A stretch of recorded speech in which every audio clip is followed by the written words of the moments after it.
Hello, students of the 2020 spring BUSN 1360 online class section.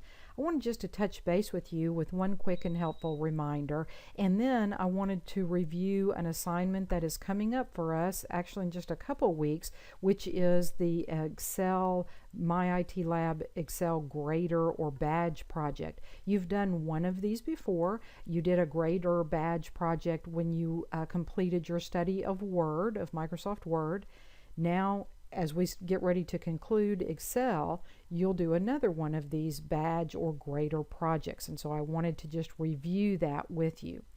Okay, the first thing I'm looking at here, if it'll go here, is a reminder to use those videos that are embedded in your ebook. Okay, so just to make sure that you know where those are. When I go into my IT lab and I click on course materials, you see all your work here is lined up. Now you're following your schedule too, because you have things like the SLO test that you'll need to be making sure you're following pause in your class schedule. But as I look at my work here in Excel and I'm getting ready to perhaps work on workshop 4, and workshop 4 is a lot about graphs, and maybe I'm just having a hard time with the written instructions. So remember that this is your ebook here. You're probably already accessing that, clicking that. It might ask you to enable Flash, and that's where, if you get stuck, that's where the Academic Support Center can be very helpful. And I'm just going to make my page a little smaller so we can see perhaps more of the page. Oh, maybe that's too small. Let me do, well, close enough. Okay. As I scroll through the pages of my book, you, I'm sure, know at this time that every time you come to one of these blue shaded boxes, that these are, to-dos for you. These are the tasks that you have to actually complete. And every time you go through, there's one of these blue shaded boxes, and up in the corner at the start of the box there is this green square, there's a circle, and there's a triangle in there, and that is a play button. I showed you this before, but I want to make sure, because some of the mistakes that I'm seeing could be really easily avoided if you and you can go through the work very quickly if you're using these videos. So all you have to do, you could read these steps, but I'm going to tell you there's a little trick to modifying a graph, and I'm not so sure that it's evident in this picture. And if I'm reading these instructions, I may not fully understand, but if I play the video, they're going to show me the actions step by step. Okay, so that launched this. I'm in a new tab. It launched this video. Microsoft Excel 2016, Chapter 4, Blue Box 1. To modify an existing chart. A chart is an object in Excel. Clicking on the chart will allow you to modify aspects of the chart or even change the type of chart. When you click an existing chart, you are activating the chart area. The border of the chart will be highlighted, while the middle of the sides and the corners of the chart will have selection handles, which can be used to resize the chart. The chart border can also be used to move the entire chart to a new location within the spreadsheet. When a chart is selected, the Chart Tools Contextual tab will appear on the ribbon. Okay, so I'm not going to play the whole thing, but you start to get an idea. Let me go a little further. Well, he's just telling you how to select it, I guess, right now. Oh, no, he actually formatted. Okay, so anyway, I'm not going to go through and play the video for you, although it seems to want to do that.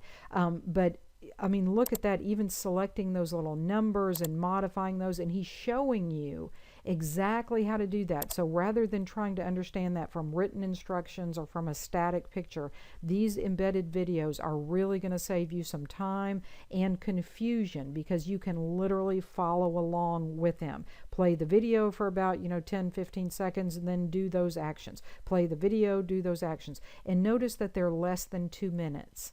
Okay, so I really encourage those. All right, that was the quick reminder. And now I want to show you the next thing that, the reminder of the assignment here, the review, how to do this badge grader project. Okay, this covers those 4 Excel chapters that you just finished. In your schedule, there's a clickable link to this video that is by Pearson that shows you how to complete the grader. But I wanted to take a moment and just show you within our course, okay? I've got a bunch of windows open. Let me kind of close that. Okay, let me go back to my IT lab. Remember, we're in course, and I'm just going to go to course materials. And as all of my assignments load up and I scroll through Excel, this is what I'm talking about. Excel badge project, it's required. So that's after we finish Excel 1, 2, 3, and 4. So I clicked that folder to open it. It says it's due on April 7th. And I'm going to click that assignment.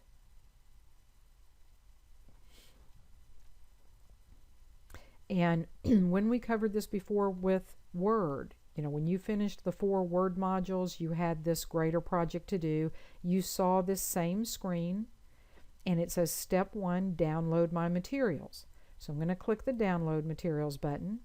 And you may remember that I do not recommend the download all files because it will create one file that is like a zipped up or compressed folder, and that contains your files. And if you work on them in that compressed mode, you end up running into, you know, trouble sometimes. So what I encourage you to do is just to download them individually.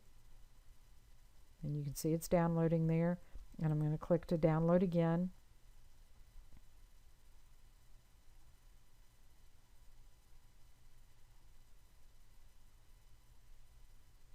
Oh, and I've been getting some errors here. So I see I have a network error. Kind of some unusual circumstances. I think it might finish though. Let me pause if I can't. Well, it's almost finished. I was about to say I don't want to waste your time with it. Slow download.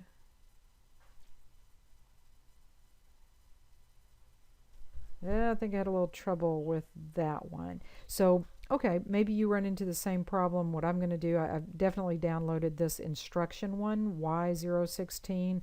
You know, see that it's instructions, but it looks like my file that I need to work did not finish. So I'm going to close, and I'm going to click Download Materials again. I'm just going to start it again.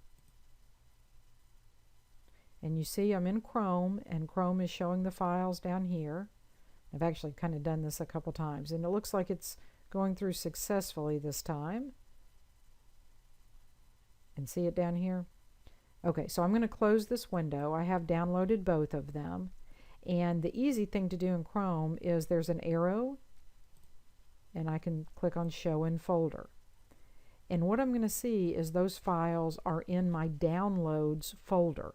Now, if you continue to work on them in your Downloads folder, you know, that's your personal preference, but remember that that's where you filed them. And it's probably not the best place to organize your files. In a business setting, are you really going to just have all your documents crammed into this giant generic folder? When you need to deal with different clients, there's not going to be any organization, and it's just going to be a mess. And when you have a mess, you're going to get confused, and you're going to, you know, send clients potentially the wrong information. And you don't want to do that. In fact, when it's in the classroom, what that mess ends up is sometimes you upload into this grader project or into PAWS, or, you know, or send to your instructor the wrong file, and you lose points, and you don't want to do that. So let's move these files someplace where they're organized. I happen to have a flash drive plugged into my computer, and I like to organize my files on my flash drive. Now, if you want to put them on your desktop, that's fine, but I'm going to suggest that you create a folder to do that. So I know that the 2 files that I downloaded were this instruction file and this file. And so this one is selected. Select. And if I hold my control key down, I can select the files of my choice. I'm going to cut those files. I'm going to move to, I could go to the desktop if I so chose, but I'm going to go to my flash drive. I'm going to create a new folder, and I'm going to call it Excel badge grader project. Whatever name is meaningful to you, but where you will know with great certainty that that is where the files that you're working on go. So I've opened that file, and now I'm going to paste. And so there's my files. Okay. Now the first thing that I would do is I would open these instruction files. That's the Word document. And I would print this, because you're going to follow all these directions. And if you don't know how to do something, you could search your book. Where in the book, and your book is searchable, can you find information on how to use this VLOOKUP function? So you might want to investigate some of the things like that, so you can just walk right through it, right? But you're going to follow each one of these steps, and as you do, these are the points that you'll receive. But let's just, go through and we'll do one step together here, okay? Well, the first step is 0 points, and it's about how to name the file. So I am going to open my file. See how it says student? This is it right here, Capstone Grader. And I'm going to save it under a new name. And the name they told me did not include student up here, but this is 0 points. But it did ask me to put my last name, Anna Apples always, and then my first name, right? So this is my pretend student, Anna Apples. All right, so there's my workbook, and it's saved. Now I got to remember this. I am working on the Anna Apples, the one with my name. I'm not working on this one. Don't turn that in. If you want to delete it, you could, perhaps do that. So make sure that you're very consistently working on the same file. So I've renamed it. Now it says, on the currency exchange worksheet, format the title International Travel Currency Converter as bold with 14-point font. Merge and center the range through A1, from A1 across to D1. So I'm going to go back to my workbook. Currency exchange worksheet. Well, A1 contains the title. And testing my memory now, it said that I should, bold this and make it 14-point font, I think. And then I should merge this across, merge and center across cells A1 through D1. So that, I think I did that correctly. I'm going to save that. Normally I would be looking at the printed instructions so that I could remember this.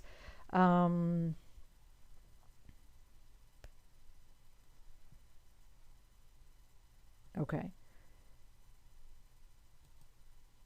I wonder, should we attempt this one? Use the VLOOKUP function.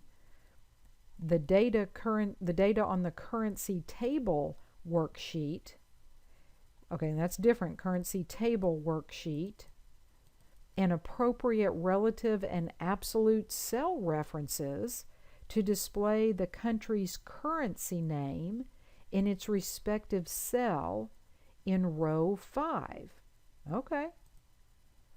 So what it looks like to me, the country's currency. Okay, so here's my table. It's Germany, Mexico, and Japan. And it looks like, here I have $1,000, $100, $500. And I want to know what is the country's currency. And down here it says, here's the currency table. And it tells me, for Mexico, it's a peso. For, what was one of the other ones? Japan. For Japan, it's a yen, right? So for whatever the country, I want to display it there, and I need to use VLOOKUP. Okay, let's think about this.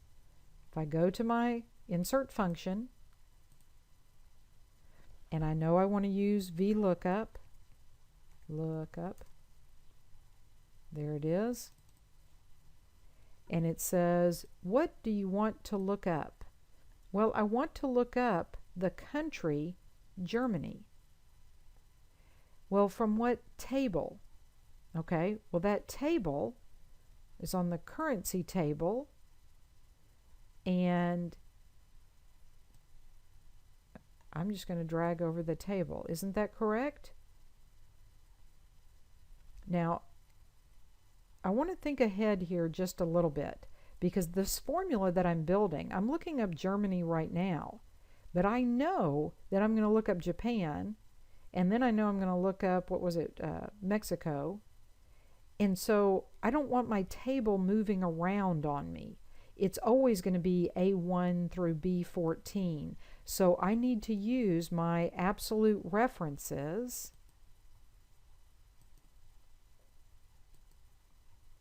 right, to lock that in place. Not so on what I'm looking up, but definitely on the table. Now, column index. What are we talking about? The column index is the number in the table array, is the column number in the table array from which the matching value should be returned. The first column is 1, and we wanted the like peso or yen, and that was in column 2. See how it's giving me the answer here? So I know I'm on the right track.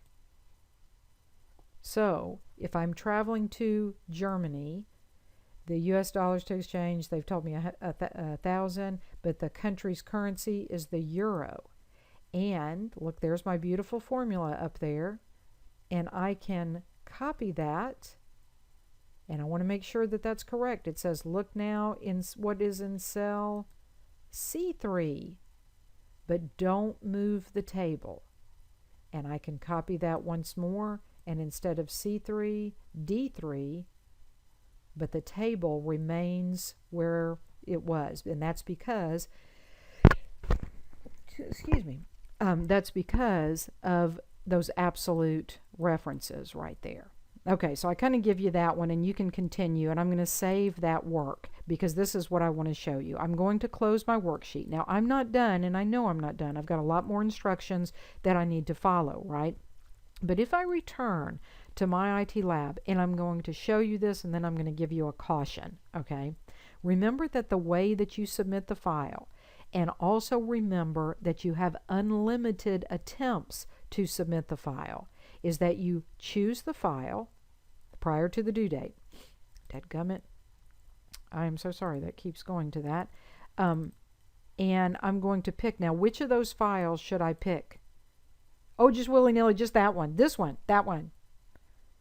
Okay, you're going to get weird error messages. You're going to have all kinds of trouble if you're not paying attention to where did you save that file and what was the name of that file. Okay, you know, I've actually had students, I've been teaching this a very long time, so these are common mistakes and I want to help you avoid them. I've actually had students who maybe have done another grader, like a word grader, or they've done some of the optional graders, and they go into those and they submit a file from Excel Chapter 3 or Excel Chapter 2. And, you know, it is an Excel file, and they keep getting these error messages. And our tendency is to say, why won't this computer? This system is not working, right? And instead, honestly, what is most helpful is if you will say, I know I've made a mistake because the computer is telling me that there is an error. So what could that mistake be? Well, it's telling me that I've got 0 points and I know I've done all the work. And so that can't be right because I know out of all the work I've done, I should have gotten at least one thing right. Well, if it's telling me that I've got nothing right and I know I've done all the work, where did I do that work? So the computer is grading the file that I uploaded and it's saying that there's no completed work. If you really think about that, then that is kind of, you can deduce that that means that somehow you have submitted the wrong file. So you need to go back, retrace your steps, and don't kind of go through it. Go and say, see, this is just what I did before. I told you I did it right. I'm telling you I did it right. Because what you're going to do is you're going to just keep repeating your mistake and then echoing back to yourself how right you are in repeating your mistake. So it really sometimes takes pushing back and saying first and up front, something is wrong. And I know I can figure it out if I just look, if I think about what the error is telling me, and I go through and I retrace and I make sure that I am submitting my most current work. Okay, so you have to be very methodical. I mean, this is a professional job, right? This is a business application, and so we have to be very methodical when we work for our business, our company. So I'm selecting the correct file. I'm going to click on Open, and then don't forget, that's not enough. You also must click on Upload. Okay, so I downloaded my materials, I did the work, and I skipped over here to step 3. The reason I did that is because step 2 simply previews those exact same instructions. But to me, it's very difficult to read those instructions on this little screen. If you'll simply download them, print them, it's a lot easier to work. Okay, so step 1 downloaded, read the instructions, did the work, skipping step 2, going over here to step 3, I chose the file, the button changed to upload, I uploaded the file. Now I must step 4, submit for grading.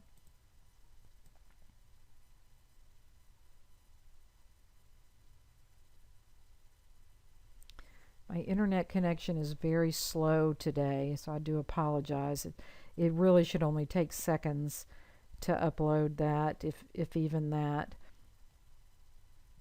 I'm going to pause the video and just give it some time to finish uploading. Okay, I'm sharing this error with you because I want you to understand that things are not always perfect for me either. So what I have to do here is I have to say, okay, there's some kind of server error. Your file was not submitted for grading. So that's a problem, and it says I can submit it for grading, but I'm going to close that. Let me try it again. I'm going to choose my file. I'm going to select Anna Apples. There she is. Open, upload. Let me try it again. And I'm going to submit for grading. Oops, okay. Whoops, that actually took a minute to upload. So my submit didn't work. I jumped the gun there. Let me submit. And this really should only take a couple seconds. It's not a big upload. I've been having some internet problems today, so I'm hoping that this doesn't interrupt this video. I'm going to pause just to avoid taking up too much time. I have a feeling I'm going to see this error again. Yay! Okay, so I had to do it a couple times. It finally says your file has been submitted for grading. Close assignment. Okay, well, goodness, I have an F. That's terrible, right? But considering that I did maybe only 2 steps, only 2 steps of the assignment, maybe I did better than I think, right? And so what I kind of want to know at this point is how exactly, it took me back. That was not my goal. Okay, I'm going to close this window. I didn't mean to go back there. And next to my assignment, notice it says View Submissions. So I'm going to click on that. And every time I submit, I'll see them listed over here on this side. And I can click on that.